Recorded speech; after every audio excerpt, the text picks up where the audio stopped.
boa noite. Vamos dar continuidade, então, ao nosso estudo do Evangelho de Mateus, o estudo minucioso, detalhado que a gente tem realizado em torno dessa obra. E, o que é principal, utilizando a ferramenta literária da doutrina espírita, né? Especificamente a obra de Allan Kardec e a psicografia de Chico Xavier, que são os livros, as obras, os textos que a gente utiliza quase que integralmente, né? Nós estamos no capítulo 15, eu acho importante hoje a gente fazer um apanhado do que a gente estudou ainda sobre o capítulo 15. E antes de fazer esse apanhado, eu fazer um lembrete sobre a estratégia de estudo que a gente tem adotado aí nesses anos todos, né? Quando a gente começa a estudar uma perícopa, uma passagem, gente, eu não vou descobrindo o versículo na semana em que ele vai ser estudado, tá? Isso, acho que é importante isso ficar claro. Primeiro eu faço um estudo pessoal, uma pesquisa pessoal, os amigos me ajudam, da passagem como um todo. Para quê? Para pegar o fio da meada, para entender qual que é o tópico que a passagem vai abordar. A passagem toda. Tá? No caso que nós estamos estudando nesse momento, a passagem desse debate entre Jesus e aquele grupo de fariseus e escribas. Então, às vezes, pode parecer, e só parecer, que no primeiro, segundo, terceiro versículo da passagem, eu estou tomando um caminho que talvez sou estranho, ou inusitado, ou curioso. Mas é porque eu quero chegar no ponto central de toda a passagem. Como se fosse um quebra-cabeça. A gente vai pegando uma peça, outra peça. À medida que a gente vai encaixando elas, você olha e é estranho, não é a paisagem ainda, né? Essas peças, perdão, elas estão isoladas. Elas começam a se associar e você ainda não tem o painel completo. Quando é que vai fazer sentido tudo? Quando você coloca a última peça. Entenderam? Aí você tem uma visão da paisagem. Então, o que a gente viu nos três primeiros versículos dessa passagem? Primeiramente, a gente viu lá que surge na cena a figura do fariseu e do escriba, e que a figura desse fariseu e desse escriba representa ali na cena aquele temperamento social conservador e convencionalista. Aquele indivíduo que em comunidade se atém mais às convenções, ou seja, os artificialismos, as regras, normas, costumes, valores, crenças que não são naturais e que, portanto, não são de Deus. São criações humanas, dos homens. Isso é o convencionalismo. E pessoas que se agarram a esse convencionalismo e não querem que eles, como naturalmente acontece com as criações humanas, que eles se dissipem, que eles se desmanchem na poeira do tempo. Eles querem que eles permaneçam. Eles querem que essas convenções se conservem. Daí serem também conservadores. Então, no primeiro versículo, a gente viu as várias formas de convencionalismo associado ao conservadorismo. No campo religioso, no campo social, no campo familiar, no campo de costumes. Entenderam? Aí veio o segundo versículo. E no segundo versículo, esse convencionalismo conservador se manifesta através de uma cobrança. Eles cobram Jesus a respeito do quê? Da transgressão praticada pelos discípulos. Eles acusam os discípulos de serem transgressores. E o eram mesmo. Eram transgressores. Mas não da lei divina. Os discípulos de Jesus, o próprio Cristo, eram transgressores dessas convenções.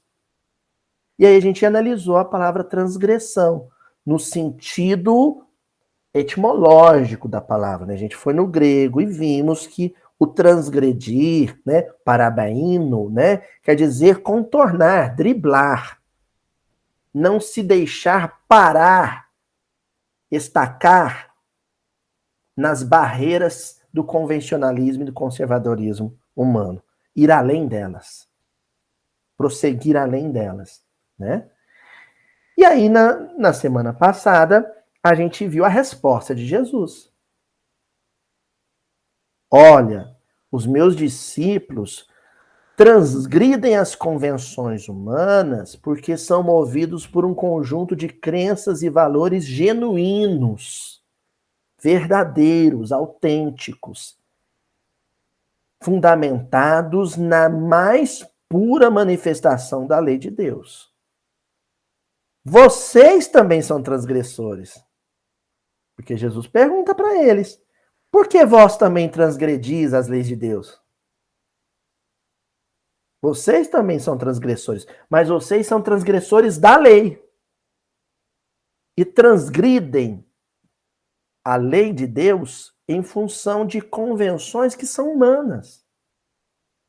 Regras sociais que são artificiais, superficiais, desnecessárias, em muitos aspectos até nocivas ao bem-estar da comunidade. Tá claro, gente, isso? Então é o que a gente está estudando. A gente está estudando isso, o chamado comportamento farisaico. A gente está vendo, inclusive, como esse farisaísmo psicossocial, né, entranhado, cristalizado no temperamento das pessoas, ele vai se reproduzindo nos séculos subsequentes. Por quê? Porque esse vício, né, o convencionalismo é um vício, ele se manifesta na encarnação seguinte.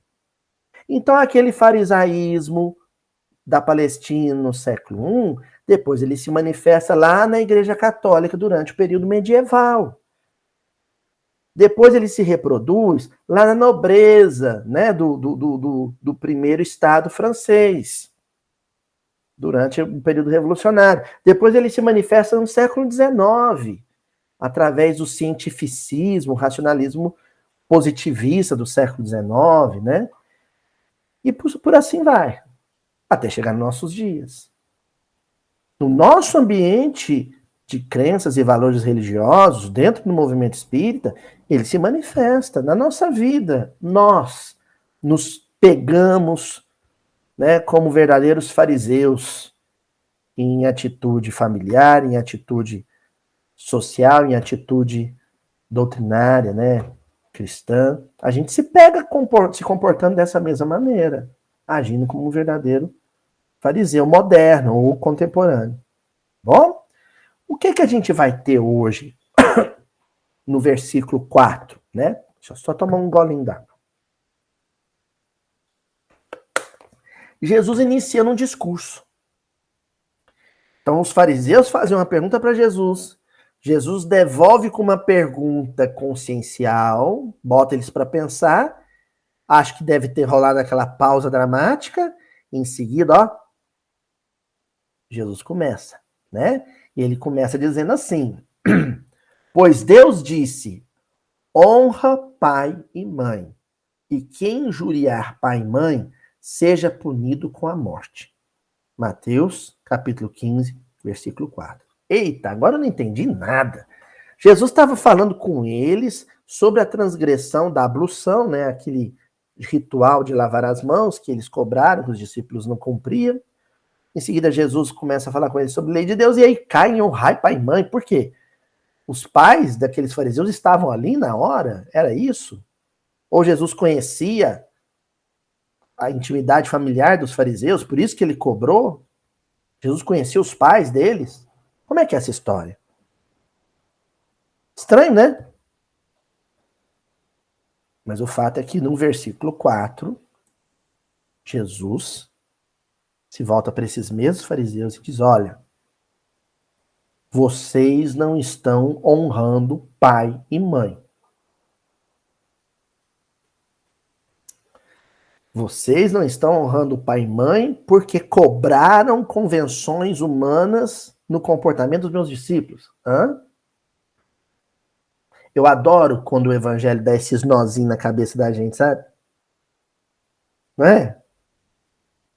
Aí que fica instigante, né? Aí que justifica essa reunião, né? Aí que justifica essa reunião. Vamos lá entender isso? Bom, acho que primeiramente a gente tem que entender o honrar. Vou pular aqui, porque senão minha mulher depois me cobra. Ah, você estava com a camisa desarrumada. Pronto, Juliana, estou com a camisa arrumada. O que é honrar? Do honrar pai e mãe? Um dos mandamentos da lei de Deus, né? Inclusive, esses dias eu fiz uma palestra para o pessoal lá de Ipatinga, né? Minha amiga Conceição me chamou, falei sobre esse tema com eles. E aí eu estava explicando justamente isso. Na tradição hebraica, honrar pai e mãe é reproduzir o comportamento. Dar continuidade àquilo que o pai fez, transmitindo aquilo para a geração do filho. Tá entendendo? Como é que eu honro meu pai?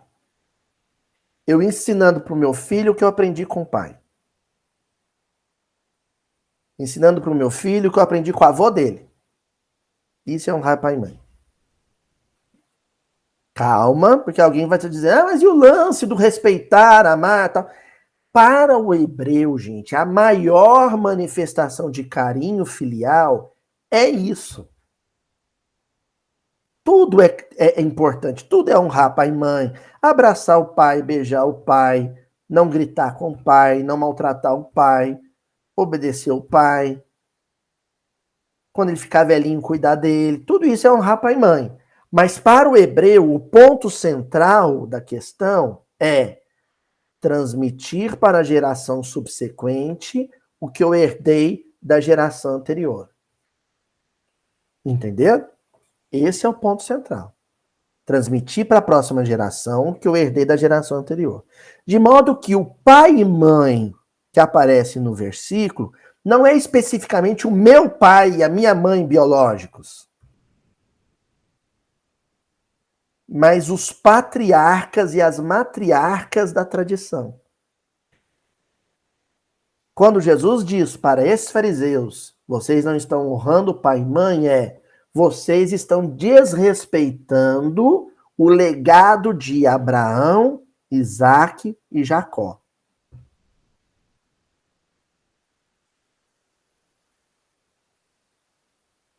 Entendeu? O legado de Sara. Agora me ajudem que eu me esqueci. A mulher do Isaac era, se não me falha a memória, ela era Rebeca, né? Ah, agora me fugiu aqui, né? Depois a gente confere. O legado das matriarcas e dos patriarcas. Quem lembrar pode colocar no chat aí sem problema, viu, gente? As 3 matriarcas. Então, o legado, a espiritualidade profunda de Abraão foi transmitida para Isaac, foi transmitida para Jacó, foi transmitida para os patriarcas das tribos, das 12 tribos, e por aí assim em diante. Junto também muito convencionalismo, mas convencionalismo não é legado, convencionalismo é artifício das gerações, que foi ficando, também foi sendo transmitido mais como vício. Não é tesouro, não é herança, é vício, é borra. Borra de costumes, né? Ranço, que vai ficando de uma geração para outra. Não é disso que Jesus está falando. Jesus está falando dos valores, do tesouro da raça. Aloysio, dá um exemplo concreto? Sim. Vocês se lembram quando Abraão, isso eu já contei para vocês, está lá em Gênesis, capítulo 19. Quando Abraão não deixa aqueles 3 peregrinos passarem à frente, sem antes serem hospedados ali na sua tenda, à sombra do carvalho de Mambré, ele lava os pés deles com água pura para refrescar os pés, serve pão, serve leite, Lembram disso? Serve carne, fala para eles, vocês vão se repousar, tratam eles bem, como hóspede. A tradição da hospitalidade, da generosidade com o peregrino. Lembram disso? Esse é um valor de um patriarca.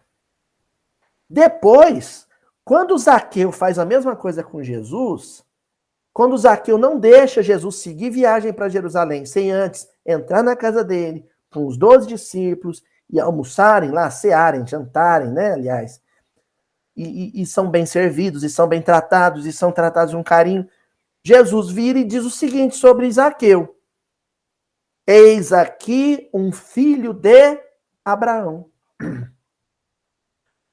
Não é isso que Jesus fala? Eis aqui um filho de Abraão. Em outras palavras, ele está dizendo: Zaqueu, você honrou pai e mãe. Zaqueu, você reproduziu, né, àquela altura, 2000 anos depois, o que o nosso patriarca Abraão tinha ensinado. Ser generoso e acolhedor com o peregrino. Isso é um valor. Outro valor. Quando Abraão lá, né, ele honra o cumprimento do dever, levando Isaac para o sacrifício, né, que muita gente não entende bem aquela passagem, mas o que ela quer deixar claro é que Deus falava, Abraão cumpria. Essa obediência a Deus é um valor. Depois, quando Jesus segue para Jerusalém, para a celebração da Páscoa, mesmo sabendo que lá ele seria imolado, sacrificado, crucificado, ele está sendo o quê? Um reprodutor daquela tradição de obediência a Deus. Um filho de Abraão. Existem filhos de Abraão no meio espírita, no meio católico, no meio protestante. Existem filhos de Abraão que são ateus.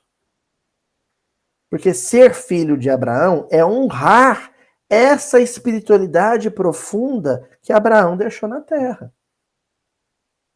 É esse vínculo profundo com Deus que Abraão deixou na terra. Jesus cobra esses fariseus, cobra esses escribas, dizendo: vocês não estão sendo filhos de Abraão. Vocês estão mais preocupados em cumprir convenções que Abraão não criou do que em reproduzir a vida dele de obediência e dedicação a Deus. Tá claro até aqui, gente? O que nós vamos fazer agora é entender quando é que essa transmissão da tradição, do legado, do valor, do tesouro espiritual de uma geração para outra, como é que ela acontece? Porque, ao que parece, na cena que nós estamos estudando, aqueles analfabetos da Galileia estavam reproduzindo a tradição de Abraão. E os intelectuais aristocratas de Jerusalém, não. Os discípulos que nunca tinham estudado no Sinédrio, nunca tinham estudado com os grandes rabinos, não sabiam ler e escrever, estavam reproduzindo a tradição abraânica, e os doutos intelectuais, conhecedores das letras sagradas, leitores em hebraico, não estavam. O que pesa aí, né?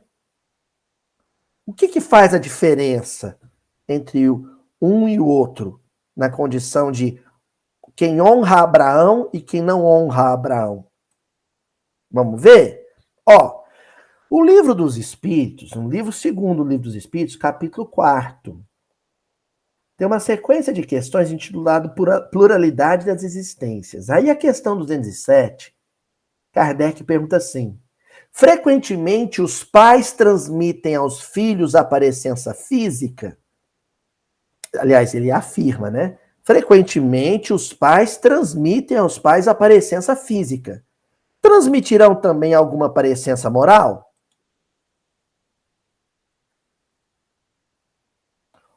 O filho parece fisicamente com o pai. Ele parece também moralmente?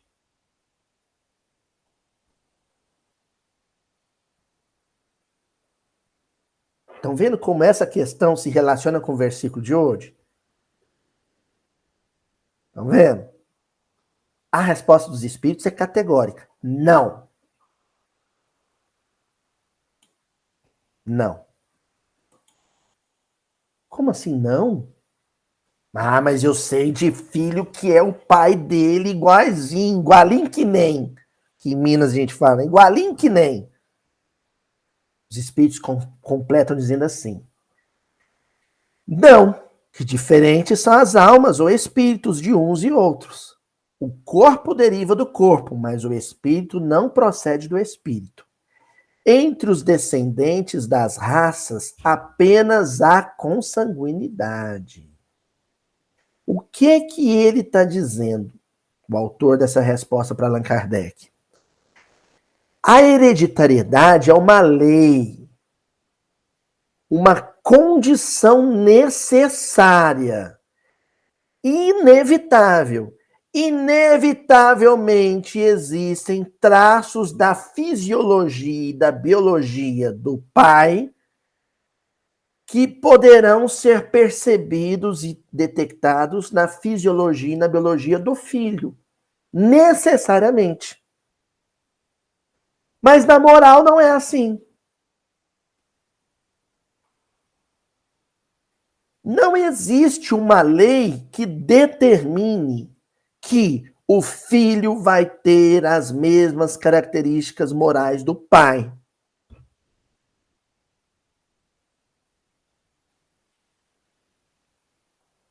Não tem jeito.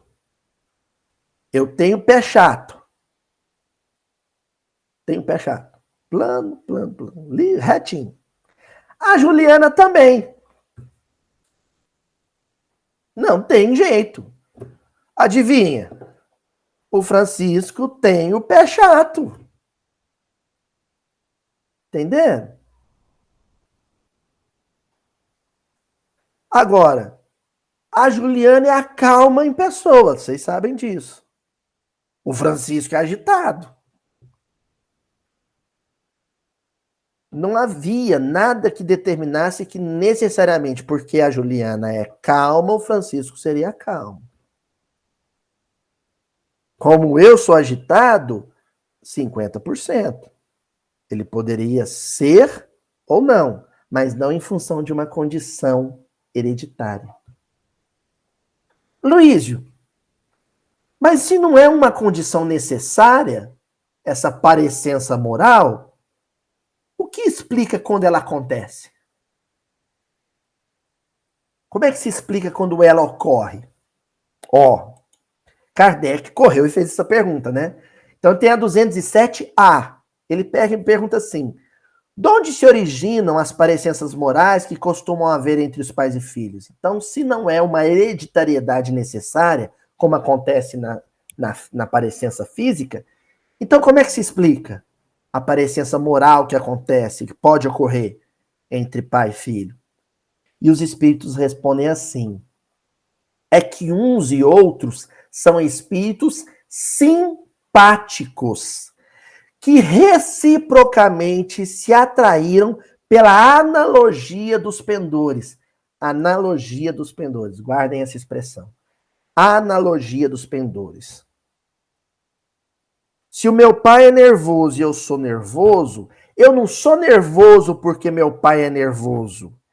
Eu e o meu pai somos nervosos, possivelmente pelo mesmo motivo, pelas mesmas experiências, pelos mesmos eventos, as mesmas circunstâncias que ambos vivemos em existências passadas.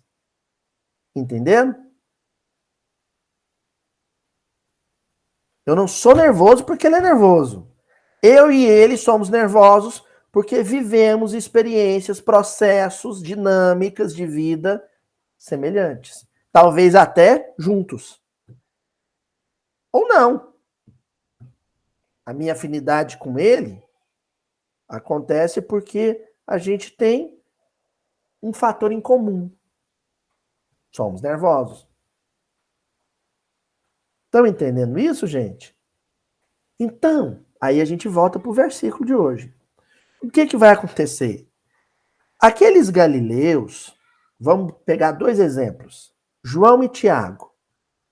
Quando a gente vai no livro Boa Nova e estuda lá um capítulo intitulado A Família Zebedeu, e conhece o Zebedeu, fica óbvio, fica claro que João e Tiago e Zebedeu pareciam moralmente porque eram espíritos simpáticos. Mas a Salomé era interesseira. A esposa do Zebedeu, ela era interesseira. Ela quer rolar um nepotismo ali com Jesus. Ele fala, mestre, um filho à direita, o outro à esquerda. O Zebedeu não. Quando ele procura Jesus, ele procura e fala assim, olha, meus filhos são seus. O senhor faz o que quiser com eles. Então, João e Tiago tinham uma afinidade moral com o pai. Mas não necessariamente reproduziam o comportamento do pai, como herança condicional. Porque se a hereditariedade moral fosse uma condição, talvez Tiago herdasse a fé do pai e o João herdasse o interesse da mãe. Estão acompanhando, gente? Então, pode parecer moralmente, pode não parecer moralmente. Se acontecer, é em função de experiências que filhos e pais tiveram em comum no passado. E se aproximaram e se reuniram justamente por conta da lei de afinidade. Continuando na questão 208, Kardec pergunta: nenhuma influência exercem os espíritos dos pais sobre o filho depois do nascimento deste? Agora a gente entrou no campo da psicologia e da pedagogia contemporânea. Um assunto que eu amo, que eu adoro. Por quê? Existem ideias que são inatas. Lembra que a gente estudou isso a semana passada? Existem ideias que são inatas. É o inatismo, lá platônico. Existem tendências que são do espírito. Já veio com um pacote de outra existência. Mas existem circunstâncias presentes que podem ser reforçadoras ou inibidoras dessas tendências. É o que Kardec está perguntando. Mas não pode acontecer de, no presente, o pai e a mãe influenciar o filho para o bem ou para o mal? Antes dos espíritos responderem, eu quero já acrescentar aqui uma coisa. Só se ele tiver inclinação. Só se ele tiver inclinação. Vamos ver a resposta dos espíritos, que eles vão além disso, é lógico. Eles respondem assim: ao contrário, bem grande influência exercem. Então, primeira coisa que eles estão afirmando: eles exercem a influência, mas tem uma condição. Conforme já dissemos, os espíritos têm que contribuir para o progresso uns dos outros. Pois bem, os espíritos dos pais têm por missão desenvolver os de seus filhos pela educação. Constitui-lhes isso uma tarefa. Tornar-se-ão culpados se vierem a falir no seu desempenho. Então, calma, vamos relativizar isso, porque senão tem gente que fala assim, ai meu Deus do céu, então se meu filho virar bandido, eu sou o culpado. Calma. Se o seu filho tiver a inclinação para o crime, e você e sua esposa, no convívio doméstico, na experiência do lar, reforçarem nele a ambição e a violência, o apego aos bens materiais e a agressividade, aí, sabe? Você só deu um empurrãozinho ali, vai no embalo, ladeira abaixo. Mas, se o seu filho tiver a inclinação, mas você e a sua esposa defenderem e sustentarem no ambiente doméstico o desapego aos bens materiais, a amabilidade e a doçura, vocês vão funcionar como uma espécie de contrapeso. Ele tem a tendência, ele tem a inclinação, mas o exemplo dos pais, a convivência com os pais, vai ser um contrapeso puxando ele para o lado contrário. Entenderam? A importância. Então, o que os espíritos superiores vão te cobrar quando você desencarnar? Eles não vão te cobrar de você, sabe, se ele não foi para o lado do bem, mas se pelo menos você foi esse contrapeso. Olha, acabou, a tendência era tão grande, tão forte, que ele acabou indo para o crime. Mas vocês fizeram resistência a isso? Ah, fizeram? Tudo bem. Não fizeram? Pelo contrário, estimularam de várias formas? Então vocês têm parcela em cada crime que ele cometeu. Parcela de responsabilidade em cada coisa errada que ele fez. Por não terem agido como contrapeso. Entenderam, gente? Isso tudo a gente viu no Livro dos Espíritos, essas duas questões, para a gente ir começando a entender o que é honrar pai e mãe. Então, olha só. O menino tem a inclinação para o crime, a tendência para o crime, mas o pai e a mãe fez o contrapeso, propondo o desapego aos bens materiais e propondo a doçura e a brandura. Se acontece desse menino ceder ao contrapeso dos pais e não for para o crime, e seguir o caminho dos pais, o que a gente diz que ele fez? Honrou pai e mãe. E se apesar de todo o contrapeso do pai e da mãe, ele insistiu até romper o cabo de guerra e ficar livre para obedecer seus impulsos, ele desonrou pai e mãe.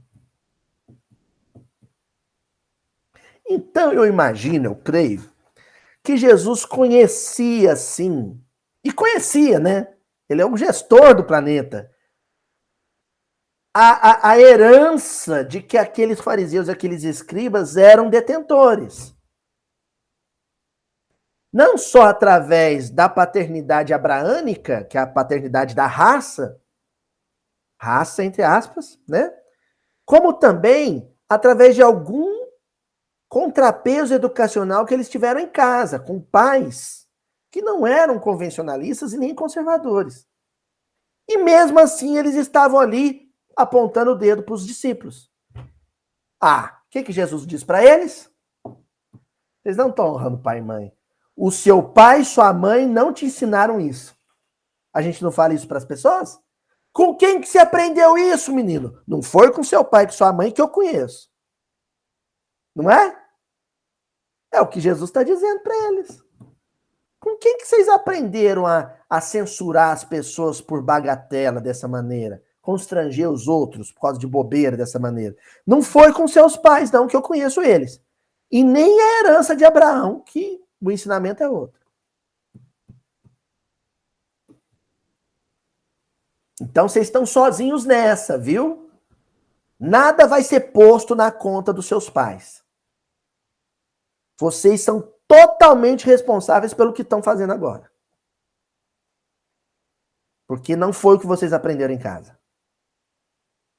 Vocês nunca viram seus pais censurarem um homem ou uma mulher porque eles estavam com fome e preferiram não fazer a ablução lá, o ritualzinho.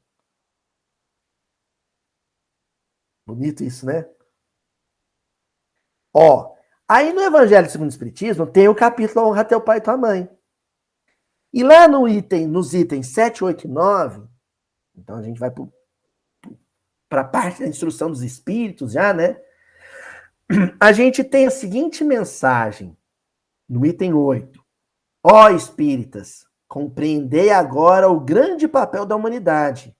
Compreendei que, quando produzis um corpo, a alma que nele encarna vem do espaço para progredir. Interai-vos dos vossos deveres e ponde todo o vosso amor em aproximar de Deus essa alma. Tal a missão que vos está confiada e cuja recompensa recebereis se fielmente a cumprirdes. O que o Evangelho segundo o Espiritismo está dizendo? Olha, a primeira coisa que eu tenho que constatar, investigar e constatar, é se as más inclinações que eu já percebi no meu filho também estão presentes em mim.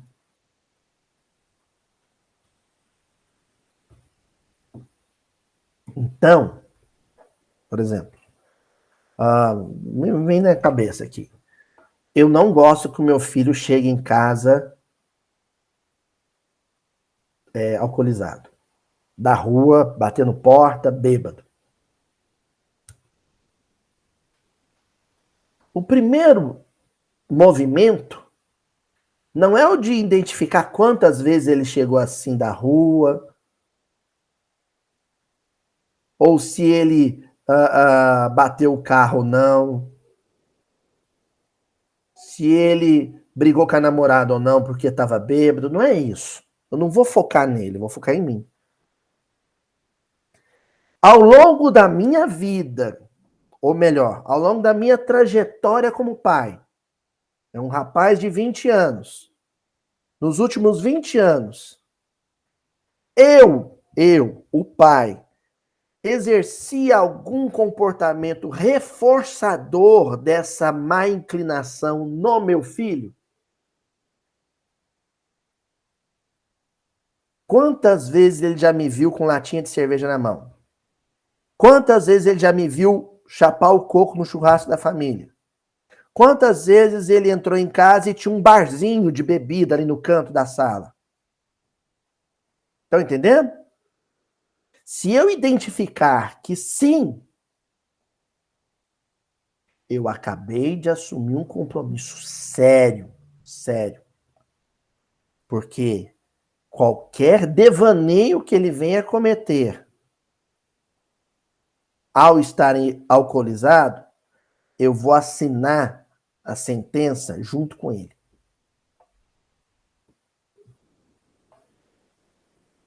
Vocês estão entendendo por que esse item começa com ele dizendo assim, exclamação, ó espíritas!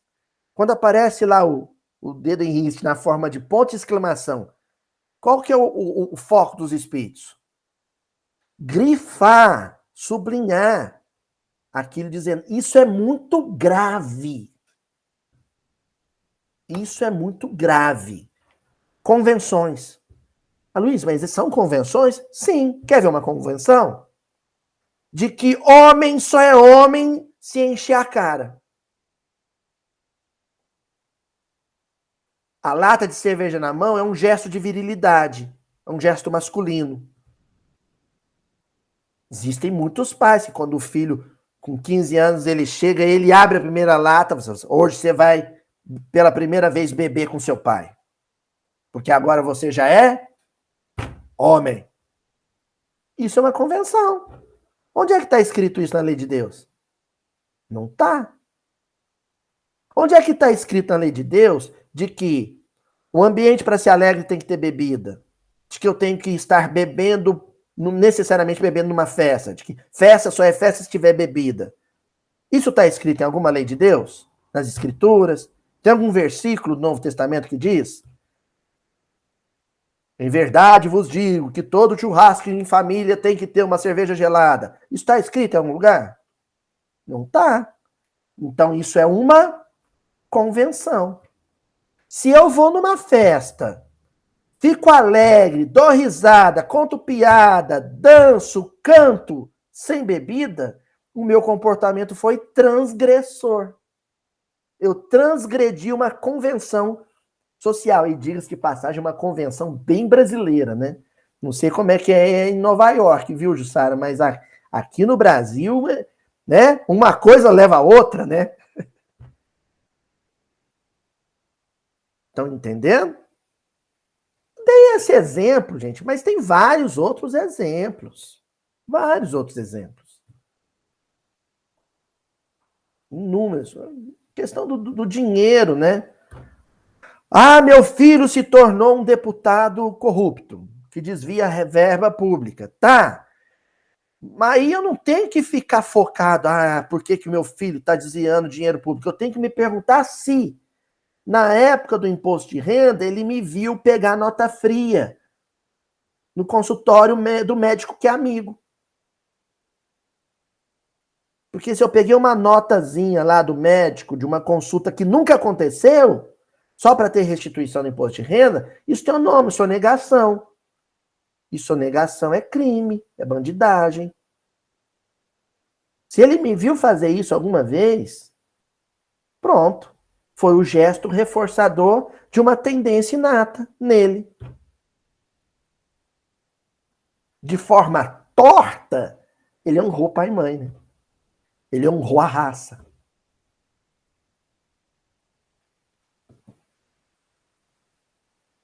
Ah, meu filho pegou estrada em alta velocidade, provocou um acidente, matou 3 pessoas de uma família. Se alguma vez na infância ele me viu chegar numa esquina, olhar para um lado e para o outro, e se não vinha carro atravessar o sinal vermelho, eu assinei o crime dele embaixo. Eu tenho parcela de culpa naquelas 3 vítimas que ele provocou. Se ele alguma vez me viu furar o sinal vermelho, intencionalmente, propositadamente,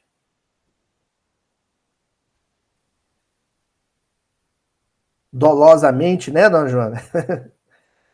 Eu assinei aquele crime junto com ele, porque ele viu, é reforço, é reforço. Mas tem a contrapartida disso. Meu filho forma em medicina, chega para mim e fala assim: pai, eu não vou fazer residência médica agora, porque eu estou com a viagem marcada, eu já até peguei lá meus plantãozinhos e comprei a passagem para ir para a África, ajudar o Wagner lá na Fraternidade Sem Fronteira. Você ajudar com o meu conhecimento médico lá. Eu sou o culpado? Pois que sim. Em algum momento na infância, na adolescência, ele me viu chegar sujo num sábado ou num domingo e perguntar: o que foi, pai, que você tá com a calça cheia de barro? Não, meu filho, é porque tinha um rapaz ali com a carroça atolada na rua de terra e eu fui ajudar ele a desatolar a carroça. A generosidade que ele testemunhou em mim foi reforço para uma generosidade que ele manifestou ao se formar. Ele quer gerar benefício com o esforço dele na África, do mesmo jeito que ele me viu gerar benefício com o meu esforço na esquina de casa. Ele honrou pai e mãe. Ele honrou uma tendência positiva que os pais reforçaram na sua infância e na sua adolescência. E aí continua esse mesmo texto do Evangelho com o Espiritismo. Mas, muitos dentre vós, em vez de eliminar por meio da educação os maus princípios inatos de existências anteriores, entretêm e desenvolvem esses princípios por uma culposa fraqueza ou por descuido. E mais tarde, o vosso coração, ulcerado pela ingratidão dos vossos filhos, será para vós, já nessa vida, um começo de expiação. E eu acho interessante, assim, né, que os Espíritos falam assim: você vai ter responsabilidade sobre aquilo que o seu filho fizer, se você reforçou as tendências infelizes nele, através do comportamento mal intencional, né? Ou através de descuido. O que seria esse descuido? Foi sem querer querendo. Vocês lembram do Chaves?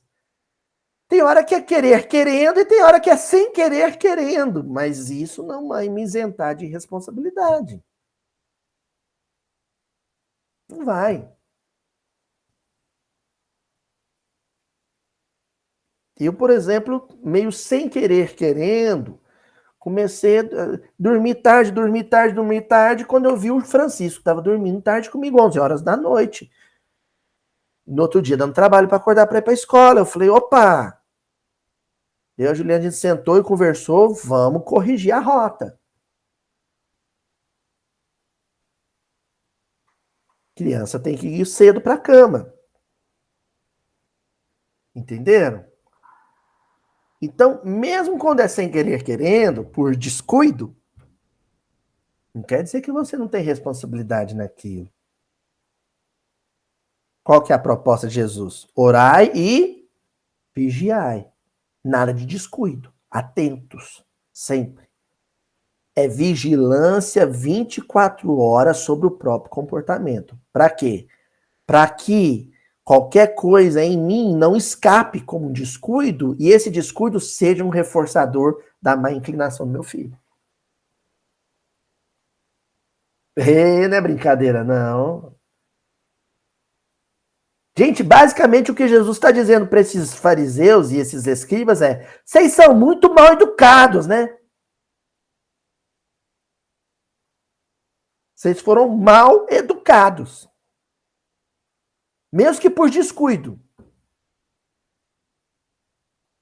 Ou então, partindo da hipótese de que não, os pais fizeram contrapeso ali direitinho, fizeram o dever de casa direitinho, mas vocês são ingratos, hein? Porque vocês estão desonrando, negando a raça. E aí, prossegue Kardec. Desde pequenina, a criança manifesta os instintos bons ou maus que traz da sua existência anterior. A estudá-los devem os pais aplicar-se. Todos os males se originam do egoísmo e do orgulho. Eita! Os dois monstrinhos, né? Egoísmo e orgulho. Quem não os tem, né? E aí entra Gibran. Isso é meio lugar comum, né? Até meio clichê. Todo mundo cita isso do Gibran, né? O poemazinho dele lá, no poemazinho, né? Poemaço, né? Dele falando dos filhos, né? Aquela imagem, aquela metáfora que ele cria é brilhante, porque o filho é a flecha, eu sou o arco. Depois que o filho, que a flecha sai do arco, não tem mais como corrigir a rota. Não tem mais como corrigir a rota. Depois que dispara a flecha, acabou. O que você pode fazer é antes. É na hora que a flecha ainda está no arco. Não é? Ali dá para você, ó, dar o prumo. O que é a vida adulta do filho? É quando você solta a mão. É quando você deixa a flecha aí.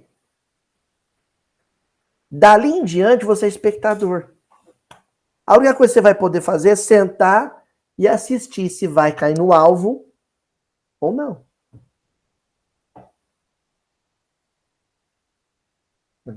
Quem que é o filho adulto que casou, foi embora, foi estudar?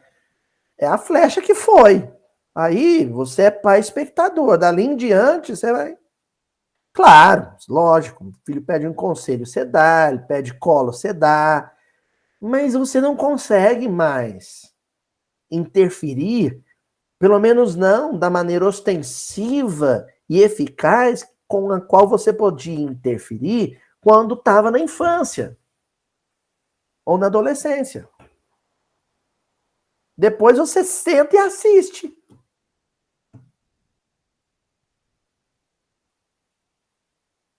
E aí o que os espíritos estão dizendo aqui com Kardec é isso, é doído, né? Porque você, de repente, pode ver essa flecha ir para um lugar que não é o que você queria. Por descuido, ou não, você dirigiu para outro sentido, menos para o alvo. Qual que é o alvo? Jesus. Jesus é o alvo.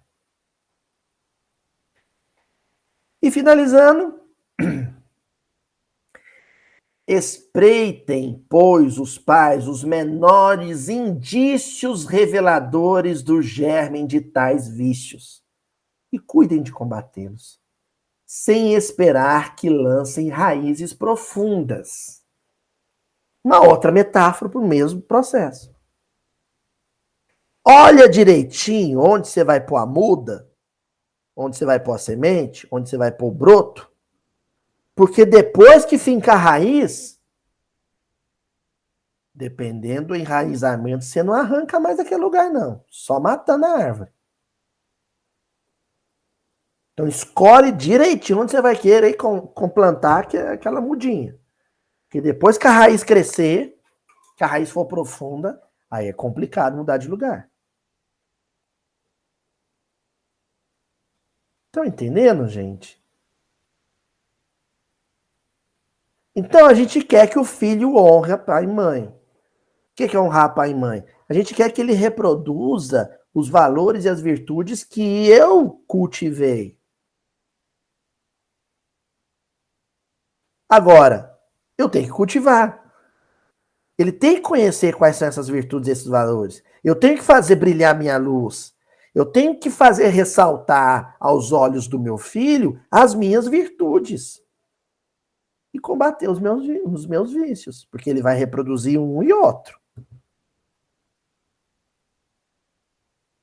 Ou vai encontrar elemento reforçador em um ou em outro.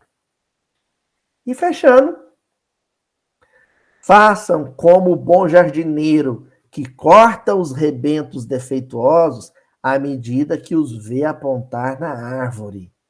Se deixarem que se desenvolvam o egoísmo e o orgulho, não se espantem de serem mais tarde pagos com a ingratidão. Deixa eu ensinar um negócio para vocês que eu aprendi nos meus estudos botânicos de jardinagem e paisagismo. Eu tenho a minha pitangueira, né? Eu já falei dela várias vezes aqui. Meu xodó é minha pitangueira. E aí eu fui estudar como é que faz para podar a pitangueira. A poda deve acontecer no inverno. Existe o galho para fora e tem o ramo que vai para dentro. Você tem que tirar o ramo que vai para dentro. Ou seja, aquele que volta no sentido do tronco da árvore. Porque se você não tirar eles, eles vão fechando e vão fazendo sombra. Não deixa a luz penetrar do outro lado da planta. Né? Se a luz vem do lado direito, não deixa a luz atravessar e atingir a plantinha que está do lado esquerdo, a florzinha que está do lado esquerdo. Então você tem que ir podando. Se você não fizer a poda, a planta vai adoecer. Filho é desse jeito. Tem comportamento no filho que é o galinho para fora. Esse deixa desenvolver. Naturalmente vai desenvolver. Tem comportamento no filho que é o galinho para dentro. Esse não pode deixar crescer muito, porque depois que crescer, vira problema. Tem que podar logo ali. Como que você poda? Contrapeso. Falando com energia, mas com amor.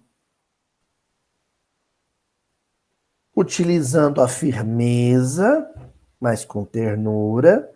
Ah, Luísio, quanto de um ou quanto de outro? É que nem quando a gente vai na casa do sujeito, come um doce de abóbora bom e fala assim, nossa, quanto de açúcar e quanto de abóbora? E aí, se for aquelas velhas lá da roça, igual minhas vó da Ju, vai falar assim, ah, é pro rumo. É pro rumo, aí você vai vendo, vai dando ponto no doce, não é assim? O que ela tá querendo dizer? E você vai descobrir isso errando. Jogando receita fora. É o ponto do doce. Aí, quanto de açúcar eu coloco? Não sei. Quanto de ternura eu utilizo? Não sei. Fogo alto ou fogo baixo? Mais energia ou menos energia? Não sei. Vai fazendo. Você vai vendo na hora. Você aprende fazendo. É um processo fácil? Claro que não. Óbvio que não. Agora, o que eu não posso é me entregar em inação, né? Eu tenho que agir. Eu tenho que me esforçar. Formam famílias os espíritos que a analogia dos gostos, a identidade do progresso moral e a afeição induzem a reunir-se. Jesus e os discípulos eram uma família espiritual. Escribas e fariseus eram outra família espiritual. Uns cultivavam, os primeiros cultivavam a lei de Deus como valor e crença. Os segundos cultivavam o convencionalismo e o conservadorismo como valor e crença. Discípulos de Jesus honravam a tradição de Abraão e os valores que receberam de seus pais. As virtudes que receberam de seus pais. Escribas e fariseus desonravam a tradição de Abraão e reproduziam em si o que havia de pior em seus pais, em suas mães. A vida é feita dessa dicotomia. Quem teve berço de palha, em curral de bicho, na noite de Belém, e quem teve berço de ouro, no palácio de Herodes, na noite de Belém.